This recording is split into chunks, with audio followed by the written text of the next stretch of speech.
Movie के पहले scene में हमें दिखाया जाता है कि कोरिया के गोरियो नाम के एक राज्य पर दुश्मनों ने हमला कर दिया होता है। इसलिए गोरियो साम्राज्य का सेनापति यह सोचकर कि राज्य का सोना दुश्मनों के हाथ न लगे, एक भी सोना छोड़े बिना सब कुछ एक शिप में भरकर समुद्र में कहीं छुपा देता है। इसके बाद सीन कई साल आगे बढ़ता है। समुद्र के बीच एक टूटी हुई बोट में चोरों का एक ग्रुप पड़ा हुआ दिखाया जाता है। असल में कुछ लोग इन्हें यहीं छोड़कर चले गए होते हैं ताकि ये समुद्र में ही मर जाएं। इस ग्रुप के लीडर का नाम जून होता है। ये सभी जीने की उम्मीद छोड़ चुके होते हैं और सोचते हैं कि अब हमारी कहानी खत्म हो गई। तभी वहाँ पायरेट्स का एक शिप आता है। उस शिप की कैप्टन का नाम एलिस होता है। जून तो एलिस की खूबसूरती देखकर खो जाता है। यहाँ से सीन 3 महीने आगे शिफ्ट होता है। अब पता चलता है कि एलिस जून और उसके साथियों को अपने शिप में ही रखे हुए हैं। इसी शिप में हमें शंग नाम का एक आदमी भी दिखता है। शैंग इस शिप में बहुत बोर्ड हो चुका होता है क्योंकि ये लोग नाम के पायरेट्स हैं, बस मछली पकड़ते हैं और कुछ नहीं करते। 3 महीने से जून और उसके लोग इसी शिप में रह रहे होते हैं, इसलिए बाकी पायरेट्स को गुस्सा आने लगता है कि ये लोग कहीं जा नहीं रहे, यहीं बस गए हैं। इसी दौरान जब ये समुद्र में ट्रैवल कर रहे होते हैं तो इन्हें जापान का एक शिप दिखाई देता है। इसे देखकर एलिस और उसके पायरेट्स बहुत खुश हो जाते हैं कि आखिरकार लूटने के लिए एक शिप मिल गया। जून भी उस शिप को देखकर खुश हो जाता है कि इतने दिनों बाद उसे तलवार चलाने का मौका मिलेगा।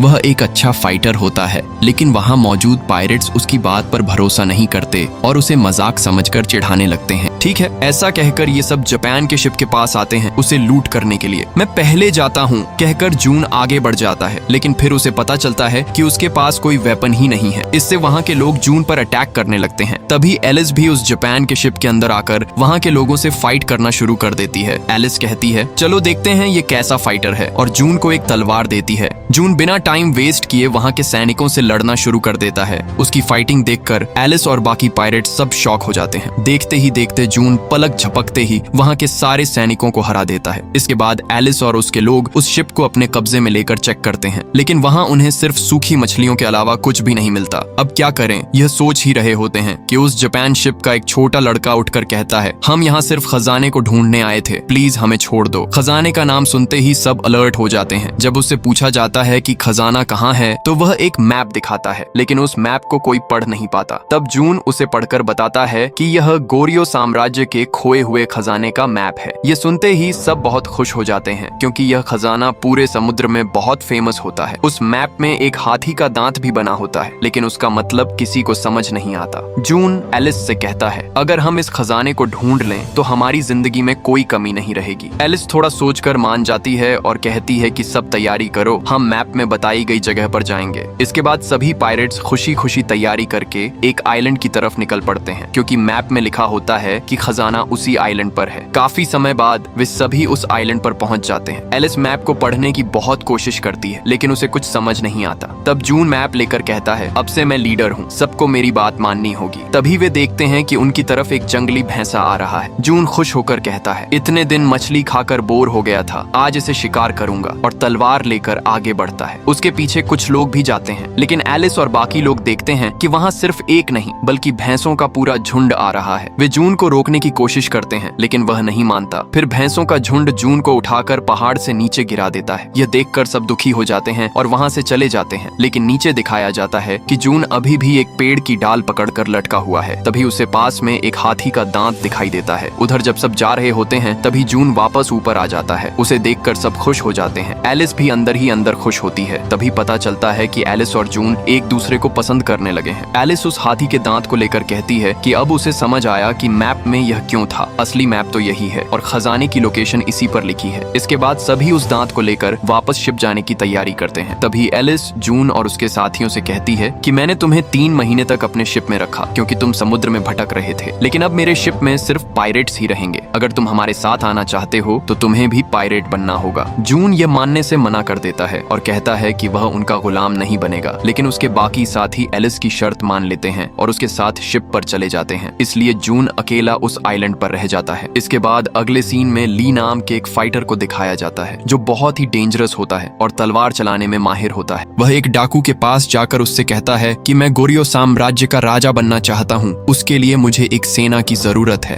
अगर तुम अपनी सेना मुझे दे दो तो मैं खोए हुए गोरियो साम्राज्य के खजाने को ढूंढ कर ले आऊंगा। क्योंकि हमने गोरियो साम्राज्य के सेनापति के परिवार को पकड़कर टॉर्चर किया, तब हमें उस खजाने की असली लोकेशन पता चल गई। ये सुनकर वह डाकू भी मान जाता है और अपनी एक आर्मी उसके साथ भेज देता है खजाने को ढूंढ कर लाने के लिए। इधर सभी पायरेट्स हाथी का दांत मिलने की खुशी में पार्टी कर रहे होते हैं। वे कहते हैं कि अगर एक बार वह खजाना मिल गया तो वे बहुत अमीर हो जाएंगे और उन्हें कोई परेशानी नहीं रहेगी। तब पता चलता है कि एलिस अभी भी शिप को उसी आइलैंड के पास खड़ा रखी हुई है, क्योंकि उसे लगता है कि जून उसकी शर्त मानकर पायरेट बनकर वापस आएगा। इधर आइलैंड पर जून शिप को देखते हुए जंगल में मिले कंद मूल खाकर रह रहा होता है, यानी उसे पायरेट बनकर शिप पर जाना पसंद नहीं है। फिर जब सब लोग शिप में सो रहे होते हैं तो एक आदमी एलिस के पास आकर कहता है कि हाथी का दांत किसी ने चुरा लिया है। तब उन्हें पता चलता है कि वह दांत जून ने ही चुराया है। एलिस वहां आकर जून को मारती है और उससे पूछती है कि दांत कहाँ है। तब जून उसे समझाता है कि हाँ, मैं दांत चुराने शिप पर आया था ताकि तुम खुद मेरे पास आकर मुझे अपने शिप में आने के लिए कहो, लेकिन जब मैं दांत चुरा रहा था तब तुम्हारे शिप का शंग नाम का आदमी मुझे देख लिया, इसलिए मैं उसे भी साथ लेकर शिप से बाहर आ गया, लेकिन उसने मुझे धोखा देकर दांत लेकर भाग गया। इसके बाद हमें शांग को दिखाया जाता है। शांग अपना भेष बदलकर एक आइलैंड पर पहुंचता है जहां वह उस हाथी के दांत को एक अमीर आदमी को बेचने वाला होता है और उस दांत को बेचने में एक ब्रोकर लड़की उसकी मदद कर रही होती है। उसी समय जून वहां आ जाता है। तब पता चलता है कि एलिस और उसके साथ के सभी लोग भी वहां पहुंच चुके हैं। एलिस को देखते ही शांग माफी मांगने लगता है, मुझसे गलती हो गई, मुझे माफ कर दो। लेकिन एलिस कहती है कि उसे नहीं छोड़ेगी और शांग के साथ उस लड़की को भी पकड़कर शिप पर ले आती है जो उसकी मदद कर रही होती है। यहाँ सभी पायरेट्स तैयार होते हैं कि शांग, उस लड़की और जून, इन तीनों को मार दिया जाए, क्योंकि इनके धोखे की यही सजा है। उस लड़की का नाम मिलेनो होता है। जैसे ही वे तीनों को मारने वाले होते हैं, जून किसी तरह बचकर हाथी का दांत लेकर एलिस के सामने आ जाता है और कहता है, मैं भी तुम्हारे साथ आऊंगा और इस खजाने को ढूंढने में मदद करूंगा, नहीं तो इस दांत को समुद्र में फेंक दूंगा। इस पर एलिस मान जाती है, क्योंकि वह भी जून को इतनी आसानी से मरने नहीं देना चाहती थी। वह सिर्फ उसे डराने के लिए ऐसा कर रही थी। इसके बाद सभी मिलकर उस हाथी के दांत पर लिपटे कपड़े को हटाते हैं तो उस पर एक मैप दिखाई देता है, लेकिन वह मैप कोड वर्ड में होता है, इसलिए किसी को समझ नहीं आता। तब जून उसे पढ़ना शुरू करता है, क्योंकि वह पहले गोरियो साम्राज्य की सेना में था। जून बताता है कि खजाना ढूंढने के लिए उन्हें समुद्र में मौजूद हेगिल्दो नाम की जगह पर जाना होगा। उस जगह का नाम सुनते ही सब डर जाते हैं, क्योंकि वह जगह बहुत मिस्टीरियस होती है और समुद्र के अंदर से एक नदी बहती है। तब जून कहता है कि खजाना पाने के लिए उन्हें उसी समुद्र के अंदर बहने वाली नदी को फॉलो करना होगा। ये सुनकर एलिस और बाकी पायरेट्स डर जाते हैं, लेकिन कोई और रास्ता नहीं होने की वजह से वे तैयार हो जाते हैं। इसके बाद सभी समुद्र में काफी समय तक ट्रैवल करते हैं और आखिरकार हेगिल्दो नाम की जगह पर पहुंच जाते हैं। ज्यादा लोग न जाएं, इसलिए कुछ ही लोग एक छोटी बोट में उस जगह पहुंचते हैं जहां नदी का पानी बह रहा होता है। फिर पानी के अंदर आसानी से सांस लेने के लिए वे लोग कुछ सूअर के पेट काटकर अपने साथ लाते हैं। इसके बाद वे समुद्र के अंदर बह रही उस नदी को फॉलो करते हुए एक बहुत ही मिस्टीरियस केव के अंदर पहुंच जाते हैं। सबको लगता है कि यही जगह पर खजाना होगा, इसलिए वे उत्साह से खोज शुरू कर देते हैं, लेकिन कितना भी खोजने पर उन्हें खजाने का एक छोटा सा भी क्लू नहीं मिलता। तभी जून नोटिस करता है कि वहां चट्टानों के पीछे से हवा आ रही है। जब सभी निराश होकर खड़े होते हैं, तब जून मजाक में कहता है कि एलिस हमारी कैप्टन है, इसलिए उसे हमारी जान की रक्षा करनी चाहिए और हमें खाना भी देना चाहिए। उसकी बात सुनकर एलिस की टीम का एक मेंबर गुस्से में जून से लड़ने आता है। तब जून उसे उठाकर हवा आ रही चट्टान पर फेंक देता है। जैसे ही वह चट्टान टूटती है, उसके अंदर एक और जगह दिखाई देती है। तब जून कहता है कि मुझे ये जगह पहले ही समझ में आ गई थी, तुम्हें दिखाने के लिए ऐसा किया। फिर जब वे अंदर जाते हैं तो उन्हें बहुत सारे बॉक्सेस में चांदी की चीजें दिखाई देती हैं। सभी पायरेट्स खुश हो जाते हैं कि यही खजाना है, लेकिन जून कहता है कि यह असली खजाना नहीं है, ये सिर्फ चांदी है। गोरियो साम्राज्य में एक कमरा सोने से भरा हुआ था, हमें वही ढूंढना है। सोना चांदी से हजारों गुना ज्यादा कीमती होता है। इसके बाद सभी पायरेट्स असली सोने के खजाने की खोज शुरू करते हैं। उसी समय जून को एक फ्लैग दिखाई देता है। वह कहता है कि मैंने ऐसा फ्लैग कभी नहीं देखा, ये बहुत अजीब है। जब वह उसे उठाकर देखता है तो उसे पता चलता है कि यह कोई फ्लैग नहीं बल्कि एक मैप है। जैसे ही जून और एलिस उसे देख रहे होते हैं, पूरी जगह हिलने लगती है। फिर बाहर से दिखाया जाता है कि ली अपने सैनिकों के साथ वहां पहुंच चुका है। वह भी खजाने की तलाश में आया होता है। जून और एलिस को पता चल जाता है कि कोई अंदर आ रहा है, इसलिए वे अलर्ट हो जाते हैं। इसी बीच शंग को वह मैप मिल जाता है जिसे जून और एलिस देख रहे थे। उसे देखते ही वह समझ जाता है कि यह समुद्र का मैप है और वह इन सभी जगहों पर पहले जा चुका है, इसलिए उसे सब कुछ पता है। उसे खजाने का क्लू भी मिल जाता है। उसी समय ली और उसके लोग अंदर आकर सब पर हमला कर देते हैं। एलिस की टीम के कई लोग वहां से बचकर शिप की ओर भाग जाते हैं, लेकिन एलिस और जून वहीं रह जाते हैं। जब ली के लोग उन पर हमला करते हैं तो वे भी लड़ना शुरू कर देते हैं। जैसे ही ली जून को देखता है, सीन फ्लैशबैक में चला जाता है। यहाँ हमें दिखाया जाता है कि जून और उसके साथ जो चोरों का ग्रुप है वह पहले चोर नहीं था, बल्कि गोरियो साम्राज्य की एक सैनिक टीम थी। उसी सेना में ली भी एक जनरल था, लेकिन जब भी युद्ध के दौरान उसके सैनिक घायल हो जाते थे तो वह उन्हें मार देता था, क्योंकि उसे लगता था कि वे लड़ने के लायक नहीं रहे। इसी वजह से जून, जो उस समय कमांडर था, ली को सेना से निकाल देता है। अब जब ली को जून फिर से मिल जाता है तो वह उससे बदला लेने के लिए उस पर हमला कर देता है। इसी बीच एलिस घायल होकर बेहोश हो जाती है। तब उसकी टीम का एक लड़का उसे उठाकर शिप की तरफ ले जाता है। फिर जून वहां रखी सारी चांदी की चीजों को पानी में फेंक देता है और खुद भी उनके साथ पानी में कूद जाता है। ली भी खजाना पाने के लिए उसके पीछे जाता है, लेकिन सांस नहीं ले पाने के कारण वापस ऊपर आ जाता है। उसी समय एलिस भी वहां आती है और चांदी के बक्सों को रस्सी से बांधकर ऊपर खींचने की कोशिश करती है, लेकिन वह सफल नहीं होती और वे सब समुद्र की गहराई में चले जाते हैं। अब जून और एलिस दोनों ही पानी में सांस नहीं ले पाते और मरने की स्थिति में पहुंच जाते हैं। तभी वहां एक बहुत बड़ी वेल आती है और दोनों को निगल जाती है। शिप में मौजूद सभी लोग सोचते हैं कि जून और एलिस मर गए और वे रोने लगते हैं। उसी समय उस वेल के सिर के ऊपर बने छेद से दोनों बाहर निकल आते हैं, लेकिन चांदी का खजाना पूरी तरह समुद्र में खो जाता है। इधर ली बहुत गुस्से में होता है। तभी उसे पानी में तैरता हुआ एक फ्लैग दिखाई देता है। वह वही समुद्र वाला मैप होता है। उसे देखते ही ली समझ जाता है कि असली खजाना कहीं और है और इस मैप के अनुसार जाने पर वह उसे मिल सकता है। इधर जब एलिस को होश आता है तो वह अपने शिप में होती है और उसके सामने मायरन बैठी होती है। यहाँ एलिस और मायरन के बीच दोस्ती हो जाती है। फिर एलिस जून से पूछती है कि वह समुद्र वाला मैप कहाँ है, क्योंकि अब उसे भी समझ आ जाता है कि वही असली खजाने का मैप है। तब जून कहता है कि मैंने उसे नहीं देखा, शायद वह वहीं कहीं गिर गया होगा। इस पर एलिस शिप को वापस उसी जगह ले जाने को कहती है। तभी मिरन बताती है कि शांग उस मैप को देख रहा था, शायद उसी के पास होगा। फिर सभी पायरेट्स शांग को घेर कर उसकी पूरी बॉडी चेक करते हैं, लेकिन उन्हें मैप नहीं मिलता, क्योंकि वह पहले ही ली के पास पहुंच चुका होता है। इसके बाद वे शांग को पकड़कर उससे पूछताछ करते हैं, लेकिन वह बार बार कहता है कि उसे कुछ नहीं पता और मैप कहीं खो गया है। तब एलिस गुस्से में अपने लोगों से कहती है, ठीक है, इसे मार दो, अब इसका कोई काम नहीं है। तब शांग उससे कहता है, मेरे पास मैप नहीं है, लेकिन मैं तुम्हें खजाने वाली जगह तक ले जा सकता हूँ, क्योंकि मैंने मैप को अच्छे से देखा है और उसमें जो जगहें थीं वहाँ मैं पहले जा चुका हूँ। मैं बचपन से जापानीज पायरेट शिप में था और जापानीज पायरेट्स हर जगह ट्रैवल करते थे, इसलिए मुझे भी सारी जगहों का नॉलेज है। वह आगे कहता है कि अगर हमें खजाना चाहिए तो हमें बगीसाम आइलैंड जाना होगा। उस आइलैंड का नाम सुनते ही सब शॉक हो जाते हैं, क्योंकि वहाँ पहुँचने के लिए समुद्र के बहुत खतरनाक तूफानों और बिजली स्टॉर्म को पार करना पड़ता है। फिर भी सब सोचते हैं कि अगर अपनी सारी परेशानियां खत्म करनी है तो यह रिस्क लेना ही पड़ेगा और वहां जाने के लिए तैयार हो जाते हैं, लेकिन उन्हें उस आइलैंड का रास्ता नहीं पता होता। तब शांग धीरे से कहता है, मुझे वहां जाने का रास्ता पता है, मैं तुम्हें ले जाऊंगा, लेकिन तुम्हें मुझे इस शिप का कैप्टन बनाना होगा। ये सुनकर सबको गुस्सा आता है, लेकिन शांग कहता है, मेरा बचपन से सपना है कैप्टन बनने का और हम इतनी डेंजरस जगह पर जा रहे हैं, पता नहीं वापस आएंगे या नहीं, इसलिए मेरी ये एक इच्छा पूरी कर दो। आखिरकार एलिस भी मान जाती है। अगले सीन में दिखाया जाता है कि अब शांग शिप का कैप्टन बन चुका है और एलिस शिप में सबके लिए खाना बना रही होती है। जून भी उसके साथ होता है और उसका बनाया खाना खाकर उसकी तारीफ करता है ताकि उसे इम्प्रेस कर सके, लेकिन दूसरी तरफ बाकी पायरेट्स उस खाने को खाकर उल्टी कर रहे होते हैं। एलिस सोचती है कि जून को उसका खाना बहुत पसंद आया है, इसलिए वह उसे और खाने को देती है और जून भी मुश्किल से उसे खा लेता है। इसके बाद एलिस और मिलेन कुछ समय साथ में बिताते हैं। फिर एलिस बिना किसी टेंशन के शांति से आसमान देख रही होती है। तभी जून उसे अपने प्यार के बारे में बता देता है और जून को भी समझ आ जाता है कि एलिस भी उसे पसंद करती है। अगले सीन में ली और उसकी सेना को दिखाया जाता है। वे भी उसी मैप की मदद से बगीसम आइलैंड की तरफ जा रहे होते हैं। ली को उस मैप में कुछ लोगों के सिर हेड्स बने हुए दिखाई देते हैं, लेकिन उसे उसका मतलब समझ नहीं आता। इधर शांग की कैप्टनसी में शिप आगे बढ़ रहा होता है। तभी वे देखते हैं कि समुद्र का पानी उबलने लगता है। ये देखकर एलिस कहती है कि कोई बड़ा खतरा आने वाला है, हमें शिप को बचाने के लिए तैयार रहना चाहिए। लेकिन शांग गुस्से में कहता है, मैं इस शिप का कैप्टन हूँ, जब तक मैं न कहूँ कोई कुछ नहीं करेगा। उसी समय देखते ही देखते आसमान बहुत डरावना हो जाता है और जिस खतरे से ये पायरेट्स अब तक डर रहे थे वह समय आखिर आ ही जाता है। बहुत ही खतरनाक बिजली शिप पर गिरने लगती है और शिप पूरी तरह टूटने लगता है। सब लोग अपनी जान बचाने के लिए इधर उधर भागने लगते हैं। तब एलिस बहुत मेहनत से एक असली कैप्टन की तरह शिप को कंट्रोल करने की कोशिश करती है। इसी बीच शांग समुद्र में गिरने वाला होता है। तभी जून आकर उसे बचा लेता है। किसी तरह बहुत मुश्किल से वे शिप को संभालते हुए आगे बढ़ते हैं और धीरे धीरे सब शांत हो जाता है और सूरज की रोशनी दिखाई देने लगती है। जब वे देखते हैं तो जिस बगीसम आइलैंड को वे ढूंढ रहे थे वह उनके सामने होता है। इसके बाद कुछ लोग तैयारी करके 2 छोटी बोट्स में आइलैंड पर पहुंचते हैं और बाकी लोग शिप पर ही रहते हैं ताकि उसकी देखभाल कर सकें। क्योंकि शंग अब उनका कैप्टन है इसलिए सब उससे पूछते हैं कि अब खजाना कहाँ है, लेकिन शंग को भी असली जगह नहीं पता होती। इसीलिए वह कहता है इस छोटे आइलैंड में कहीं न कहीं होगा, हम सब मिलकर ढूंढेंगे तो मिल जाएगा। दूसरी तरफ ली और उसके लोग भी